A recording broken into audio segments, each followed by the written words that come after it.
One of the most common instructional technology questions I receive as an instructional designer is related to student presentations in a distance environment. There are several web-based opportunities for students to create and share presentations with you and the rest of the class. A free browser application, which means something that lives on the internet and does not need to be downloaded, is Screencast-O-Matic. This allows students to record a video of themselves narrating whatever's on their computer screen. In other words, they could have a PowerPoint slideshow up while they record their audio narration of that slideshow and then share a video with you and your class. There is also a resource for lecture capture in the University of Maine system that can be used by both students and faculty alike. Please reach out to an instructional or learning designer for more information on the best presentation or video software options available to you and your students. Lastly, a quick note about selecting technology in general. As faculty, you have the academic freedom to decide what technology and software you use for your course.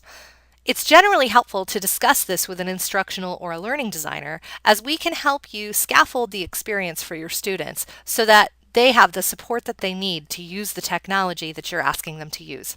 Here are a couple of considerations about how to select that technology.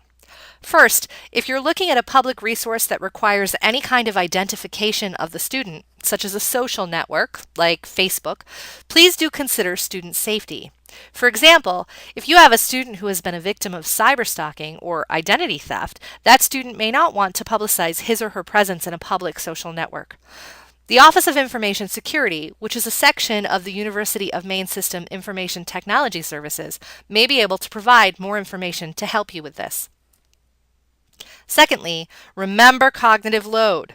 Too much technology and clutter confuses people. When you introduce too much software into your course environment, or if you ask students to, say, leave Blackboard in order to use something you develop on WordPress or Twitter, this can have the effect of asking your students to leave your classroom, walk down the hall, enter a new classroom, do work in that new classroom, and then come back to your original classroom to report how the experience went.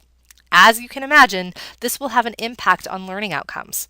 Remember to keep technology as economical as possible. And lastly, related to that note, remember that learning outcome must always come before technology selection. Match your technology to the learning goal you have for your students. This can only increase the quality of information your students receive and how much they can remember from your course content. Keeping technology to the essentials will help create the most effective distance class possible.